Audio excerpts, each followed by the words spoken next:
Boa tarde, boa noite, bom dia. Você que me acompanha aqui, sou professor de geografia. Não estou fazendo rima não, pelo amor de Deus, nem tava com essa intenção. Tá tudo rimando, mas não queria rimar. Bom, gente, sou o professor Gesiel, estou aqui falar do mundo da geografia e vamos dar continuidade aí sobre a construção, formação do território brasileiro. Eu fiquei devendo um vídeo para complementar a aula falando sobre o período em que o Brasil passa a se industrializar. Nós falamos, por exemplo, fazer uma breve retomada, que desde o século XVI as atividades econômicas que foram desenvolvidas e realizadas no Brasil foram importantes para a ocupação, o uso do solo e, claro, a constituição, a formação desse território, que é hoje esse território a qual nós estamos habitando, nosso território nacional, que é o país chamado Brasil. Tá? Desde a cana-de-açúcar, a extração do pau-brasil, a mineração do ouro, a mineração do ouro e outras pedras como diamantes, também as drogas do sertão, no caso, no final do século, nos meados do século XIX, já para o final, nós tivemos a extração do látex para a produção da borracha, também teve o cultivo do café. Foram várias atividades econômicas que proporcionaram a nossa formação territorial e até mesmo o nosso desenvolvimento. Bom, o que sabemos é que no século XIX a Europa estava no que conhecemos como Revolução Industrial. A Revolução Industrial é uma transformação que ocorre nos meios de produção e nas relações de trabalho, através de uma nova tecnologia que passa a ser empregada nas fábricas, que é a máquina a vapor. A máquina a vapor propiciou a aceleração da produção e também essa mesma tecnologia agora ela é adaptada a navios e trens para melhor circulação, pelo melhor transporte de mercadorias e pessoas. Então a Revolução Industrial acelerou de fato as coisas. As pessoas passaram a consumir produtos que vinham de outro lado do planeta. As pessoas passaram a migrar e viajar também para o outro lado do planeta. Então foi um período de muito fluxo com a Revolução Industrial, a Revolução com I, Revolução Industrial começou no final do século XVIII, seu apogeu foi no século XIX. Aí tivemos a segunda fase da Revolução Industrial, que foi o advento, as descobertas de novas tecnologias, desenvolvimentos, melhor dizendo, de novas tecnologias, os avanços nas pesquisas científicas, as descobertas científicas. E isso favoreceu demais a nossa vida. E até a descoberta da eletricidade com Nikola Tesla e depois do aperfeiçoamento dela com a corrente elétrica, com a instalação de luzes, postes e tudo mais, que foi uma ideia de Thomas Edison. Pessoal, olha quanta coisa acontece no século XIX. E o que estava acontecendo no Brasil? O Brasil era um país agroexportador, ou seja, as suas atividades econômicas eram voltadas, focadas para o cultivo agrícola de suas terras, no caso, cultivo agrícola do café principalmente. Por que as pessoas bebiam tanto café? Nós estamos falando de uma alteração nas relações de trabalho, em que agora há o burguês industrial, que é o dono, o proprietário da fábrica, e ao proletariado, que é esse trabalhador que é assalariado. Ele recebe pelo seu tempo de trabalho. Tá? Então as pessoas passavam horas e horas nas fábricas trabalhando, né? Não era apenas 6, 8 horas de trabalho, não, 12, 14, 16, a registro até de 18 horas de trabalho. Né? Pessoas trabalhando 18 horas por dia. Cara, o dia tem 24, sobra o que para ele? Né? 18 horas de trabalho, meu. 16 já é um absurdo. Né? Não dá nem para ele dormir direito. Então, as pessoas passaram a gostar dessa bebida, né? Que é um tipo de bebida energética, o café. né? O café vai me deixar mais esperto, né? Assim que muitos dizem. O café passa a ser uma bebida muito consumida na Europa, principalmente na Inglaterra e Estados Unidos, mas nos Estados Unidos, que está iniciando a sua revolução industrial ali já no meio do século XIX, final do século XIX, as suas indústrias, mais e mais indústrias surgindo na área da alimentação, na área de ferramentas, na área de transporte, de armamentos. Então os Estados Unidos vai se configurando aí como uma nova potência industrial. E o Brasil exportando café. Bom, depois nós tivemos, no início do século XX, a Primeira Guerra Mundial, que estourou no início do século XX, e os Estados Unidos passou a ser o principal produtor industrial para fornecer alimentos para os países que estavam na guerra. Então os Estados Unidos vendeu muito produto para esses países. Contudo, então, sobrou uma vaguinha, né, porque a demanda por esses produtos consumidos não estava sendo, os países industrializados não estavam conseguindo responder às suas demandas, porque as principais economias estavam envolvidas em guerras. E os Estados Unidos, que já eram dos principais polos industriais, voltado na produção industrial para atender os países envolvidos em guerra. Sobrou um espaço para o Brasil, e o Brasil, que nós chamamos de industrialização, de substituição de importação, nesse período aí da Primeira Guerra Mundial. Então o Brasil passa a produzir produtos, pois boa parte dos produtos que o Brasil consumia vinha de fora. Então o Brasil passa a produzir os próprios produtos. Importante. Porém, quando acabava a guerra, as indústrias brasileiras não tinham como concorrer com as indústrias estrangeiras, como dos Estados Unidos. Elas eram indústrias temporárias, né? Como nós chamamos, indústrias de substituição de importação. Passou a Primeira Guerra Mundial, os Estados Unidos não apenas só vendia e fabricava, os Estados Unidos entrou na Primeira Guerra Mundial no finalzinho dela, em 1917. Tá? Os Estados Unidos ele entra no finalzinho da guerra. Aí chega 1930, o Brasil está numa tensão social, política, há o que alguns geógrafos ou historiadores vão chamar de Revolução de 1930, outros vão chamar de golpe de 1930. Surge aí um líder político chamado Getúlio Vargas, e se ele tomou o poder, né, de fato ele não foi eleito democraticamente. Ele foi lá e alguns falam, foi a revolução, outros falam que foi golpe. Bom, ele chegou de uma forma não democrática. Ele chegou no poder, agora ele é o presidente, instalou foi um período que nós conhecemos como um período de ditadura. Tá? Não vou entrar nesses detalhes agora no momento. O que é importante saber que por mais que ele foi ditador, e não é que eu faço apologia à ditadura aqui, ele trouxe algumas reformas trabalhistas, implementou o salário mínimo, a folha de pagamento, carteira do trabalhador, hoje que nós temos carteira de trabalho, várias coisas que não tinha no Brasil até então. Ele foi modernizando o país para que o país pudesse um dia se tornar um país industrializado. Então precisava fazer várias coisas. E é aí que ele começa também fazer o que chamamos de industrialização de base. Para o Brasil ser autônomo em suas indústrias, o Brasil precisava, no mínimo, de ferro, de aço. E aí o Brasil precisa começar a extrair minérios de ferro. Manganês, estanho, né, níquel. Essas coisas que são importantes na vida do dia a dia, que está lá na tecnologia, nos produtos industrializados.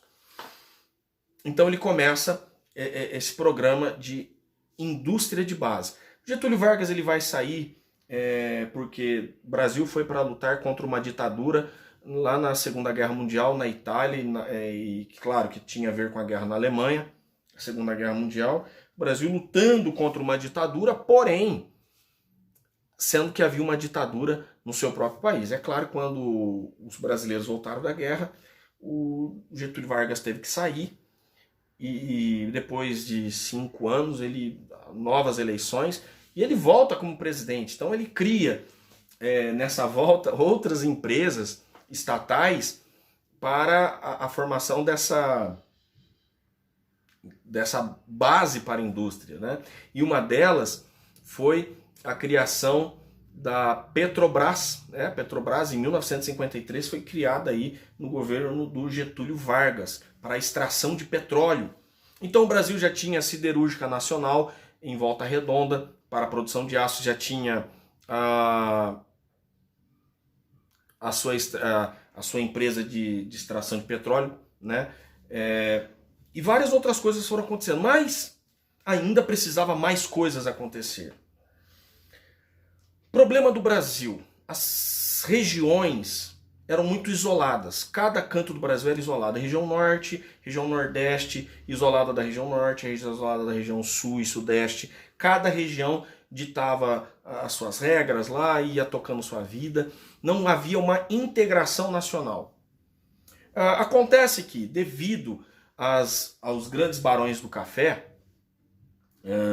e esqueci de falar da crise de 1929, que todo mundo ficou falido também, a maior parte dos barões de café perderam as suas economias e tiveram que recomeçar do zero.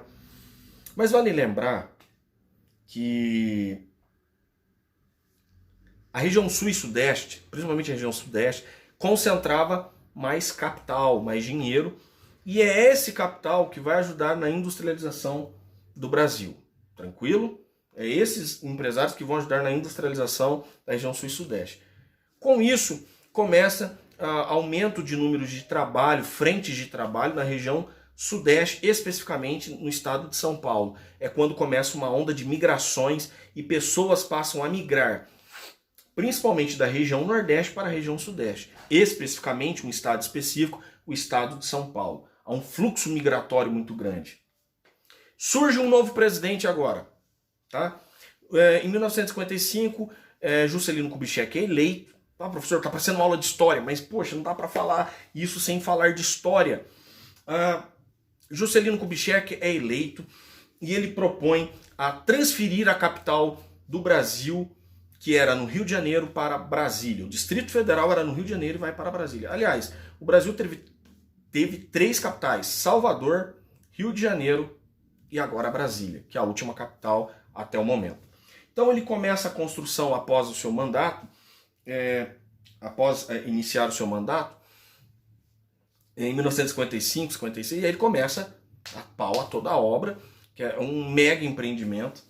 Além disso, de transformar um sertão do Cerrado, lá no interior do Brasil, no interior de Goiás, construir ali um Distrito Federal para que seja formada a capital brasileira, nova capital brasileira, teve que construir estradas, rodovias.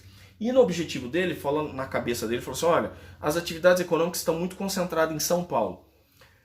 Com essas construções de rodovias, a minha proposta é que com essas rodovias outras indústrias venham se instalar no interior do Brasil também, para que hajam novos polos industriais no interior do Brasil.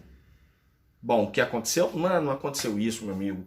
O que aconteceu é que essas rodovias que cortavam o Brasil agora, que ligavam a Brasília, né, que Brasília estava no centro, serviram para quem? Serviram para os proprietários agrícolas, que utilizaram dessas estradas para escoar, para transportar as suas mercadorias até os portos, até as grandes cidades, e das grandes cidades até os portos marítimos. Isso foi ótimo para a agropecuária brasileira. O Brasil passa a cultivar soja em grande escala, pois boa parte da soja é vendida para a China. O Brasil já fazia isso, mas faz isso agora em grande escala, e para exportar, produzir carne bovina, entre outros produtos agrícolas. Então, aquilo que era para levar as indústrias, na verdade, favoreceu ao crescimento de inúmeras propriedades agrícolas, terras agrícolas, de grandes proprietários de terras, né, que foi o centro-oeste brasileiro. Então, ao mesmo tempo que houve um êxodo rural, nesse período em que as pessoas migravam das zonas rurais para os grandes centros urbanos, um pequeno número um pequeno número, não é muitas pessoas, um pequeno número de proprietários agrícolas expandiam as suas plantações mais ao centro-oeste e norte do Brasil. Isso é o que nós chamamos de frentes agrícolas, eles só expandindo para esse lado, só expandindo para esse lado. Bom, gente, isso nós chamamos de frentes agrícolas, e acontece que essas propriedades são propriedades nas mãos de de poucas pessoas e grandes extensões de terras. É o que nós chamamos de concentração de terras agrícolas. E a maior parte das pessoas, a maior parte da população brasileira residindo agora nas cidades trabalhando. Isso é o que nós chamamos, dentro de toda a história contemporânea, mundial, a nível mundial, que nós chamamos de industrialização tardia. Marque esse nome, industrialização tardia. O Brasil se industrializou então tardiamente. Estados Unidos, Inglaterra, Japão, lá no século XIX já eram países industriais. O Brasil veio a se industrializar apenas na década de 50, quando tinha sua indústria de base começando, mas é na década de 70, 1970, 1960 e 70, que chega as transnacionais. O que são transnacionais? O mesmo equivalente a multinacionais, transnacionais ou multinacionais, empresas. Um exemplo são as automobilísticas, as montadoras de automóveis, que possuem a sua sede no país de origem. Por exemplo, a Chevrolet e a Ford possuem a sua sede nos Estados Unidos, mas têm unidades produtivas no mundo inteiro. E o Brasil recebeu uma dessas unidades produtivas, essas montadoras de carro, que foi a Ford e a Chevrolet. Também vieram outras transnacionais que, com a sua sede na Alemanha, também instalaram aqui no Brasil, que foi a Volkswagen e a Mercedes. Mais tarde, teve outras transnacionais que vieram para o Brasil, como a Fiat, que é a fábrica italiana de automóveis de Turim, né, que é a Fiat, que é lá de Turim, na Itália. E hoje nós temos mais transnacionais, outras empresas automobilísticas no Brasil, como marcas japonesas, né? A Toyota, Honda, Yamaha, Hyundai, Nissan, que estão no Brasil. Tranquilo?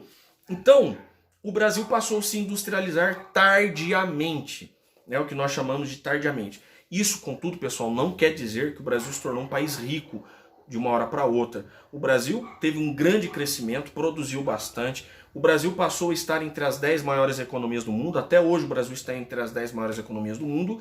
Contudo, porém, entretanto, isso não elevou a qualidade de vida. Não vou dizer que a qualidade de vida de um brasileiro não melhorou. Melhorou. Melhorou. Alguns ainda questionam. Melhorou. Em partes melhorou. Só que não acompanhou o mesmo ritmo de crescimento econômico. Tá? Ainda nós somos um país com grandes desigualdades. E com isso nós tivemos o que chamamos dessa industrialização tardia e também de urbanização tardia. O Brasil passou a ser um país integrado nacionalmente, como queria Juscelino Kubitschek. A gente pode questionar também se o Brasil é um país que há uma integração nacional.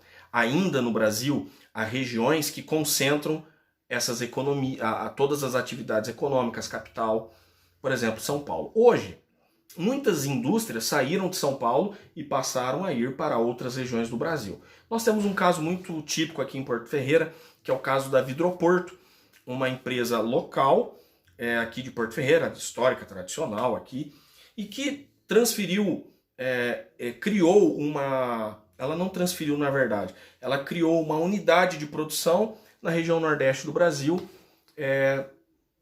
especificamente no estado de Sergipe. Tá?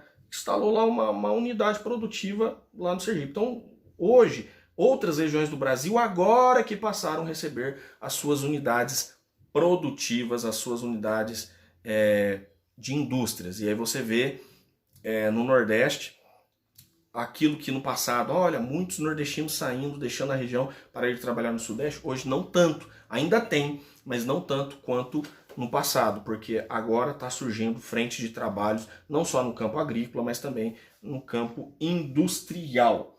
Tá, pessoal? Então, nós precisamos entender o que é a industrialização brasileira, que ela foi tardia, Em 1930 começa a industrialização de base. Em 1960 vem as montadoras das grandes marcas de carros que conhecemos no Brasil, como Chevrolet, Ford, Volkswagen e Mercedes-Benz. Nós tivemos uma acelerada urbanização, uma urbanização tardia, mas acelerada. Quando falamos de indústrias, também estamos falando de urbanização. Então a população ela deixa de ser rural e passa a ser urbana.